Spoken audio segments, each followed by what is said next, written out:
my last kind of big picture thought is like, I think we got to start talking about who's next, right? Like, I think this is part of the conversation. And the one thing I will say, and this is something that I was just dead, I'm just going to say it, earmuffs, children. I was just dead ass wrong about. What did I say a minute ago about Nick Saban? I said he's a planner, he's a thinker. And my thought was when he retires, and maybe this pops up, maybe something comes out in the next day or so. But I figured he'd have a blueprint in place, a plan in place, and he would have the next guy knowing that that guy would say yes. And maybe that ends up happening. But as we look ahead, let's start talking about candidates. That might be the single biggest surprise to me. You listen to Pete Thamel, you listen to some of the other guys. It doesn't appear as though there is X person that is in position to take the job right now today. And so it becomes a very interesting thing of multifold. I think every single elite coach is absolutely in the conversation for who is next at Alabama. But I think the opposite is probably true as well. If you got a good job and you're making 8, 9, 10, $11 million a year, do you want anything to do with the Bama job to follow Nick Saban? Because I am not sure that I would. Now, maybe somebody's braver than I am, but listen, I don't think there's any doubt that that is not a guy that I would want to be following. But that also is ultimately a legacy. One, you should, in theory, inherit a pretty talented roster. But the questions become, you have a pretty high standard to live up to. So in terms of candidates, listen, I'll say this. I think everybody in college football, outside of maybe Kirby Smart, is on the board. My first call personally is different than what I think the first. Listen, Lane Kiffin seems to be the guy, and we've talked about this on the show before. We've done these kind of, half segments of who's next, what's going to happen, blah, blah, blah, blah, blah, this and that. But I bring it up because to me, it feels like Lane Kiffin is the one guy. You talk to Bama people, they'll tell you. And I hung out with them at the Rose Bowl for a week in Pasadena in Southern California. Lane Kiffin seems to be the one guy that it feels like not only could be a candidate, it feels like he would embrace and wants the opportunity to replace Nick Saban as head coach. Now, he's never said that publicly because he don't talk about the GOAT like that, but it seems clear to me that that is a guy that would embrace that challenge, that wouldn't run from that challenge. I guess the question is this. I mean, you think about what Lane Kiffin has done this offseason. He's got Jackson Dart coming back. He's brought in all these portal kids. And I think this is interesting, right? I remember talking about this is a very abstract example, but I remember when Bob Huggins got fired over the summer, certainly a different circumstance. But I remember West Virginia was like, we want to do a national search. And I said, nobody's going to leave a job in the middle of the summer after they had a bunch of kids commit to them and they promised that they would stay, blah, blah, blah, blah, blah. And so I bring it up because if you're Lane Kiffin, you just built maybe the most impressive roster in Ole Miss history. Your program is going to have as much excitement as at any time in program history. Are you really going to leave that? Now, if he wants to leave, I don't think there's any doubt he probably should be the top guy. One, I think he would largely keep the infrastructure in place.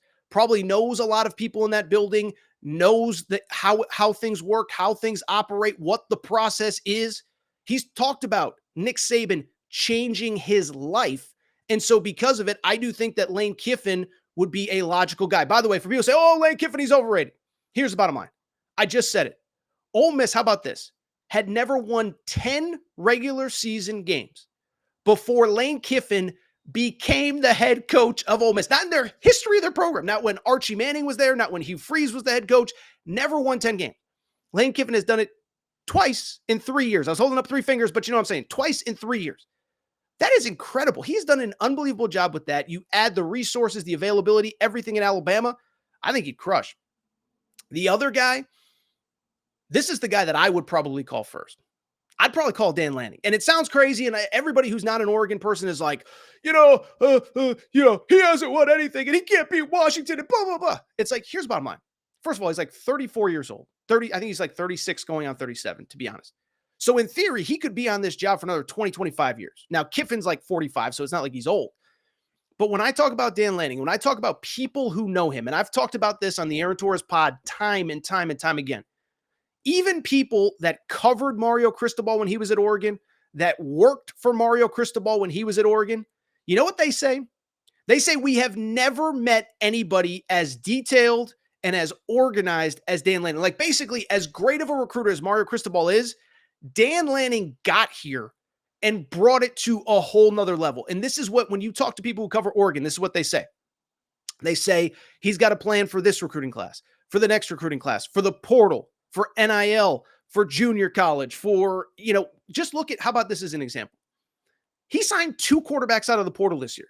He signed Dylan Gabriel and he signed Dante Moore. And I know everyone's going to say, oh, they just have NIL. Well, I'm sure part of it is NIL, but they convinced a guy that could have started somewhere else to come, learn the system, and be the guy going into 2025. So not even this year, but next year. That is impressive. And that is a guy that has a 360-degree view on everything. So that's the guy that I would call. I don't know if Bama fans would be interested. The other name that I think you'd be silly not to call is Kalen DeBoer. And we'll get to Dabo because Dabo is obviously going to be in the mix as well. But Kalen DeBoer, let me say this, and I've talked about this before.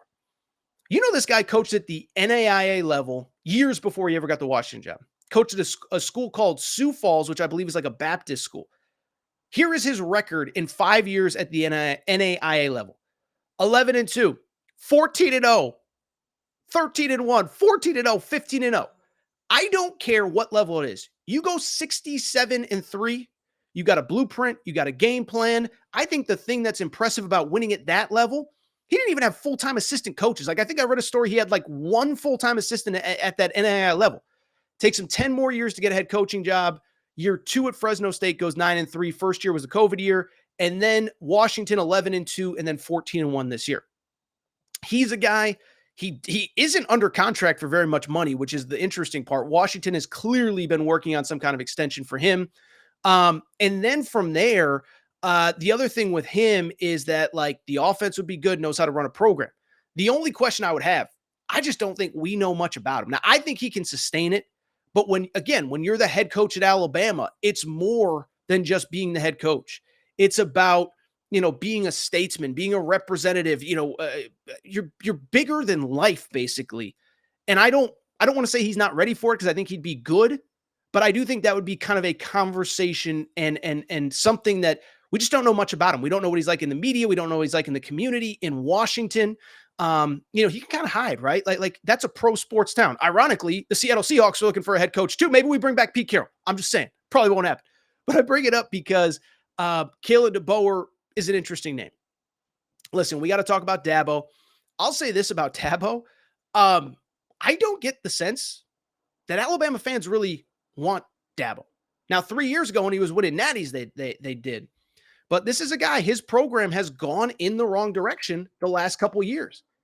This is a guy that obviously, look, he's still young enough. He's in his early to mid 50s where he could do it for another 10 years. But just look at his track record post Trevor Lawrence. Trevor Lawrence leaves after the COVID season, 10-3, okay. 11-3, you win the ACC, 9-4 this year. And we know he's stubborn and we know he doesn't embrace the portal and we're trying to figure out what's next. And I just don't know that Alabama fans really want him. By the way, I'll give you one wild card that I don't think is going to happen. But being around Alabama people, they mentioned him to me last week.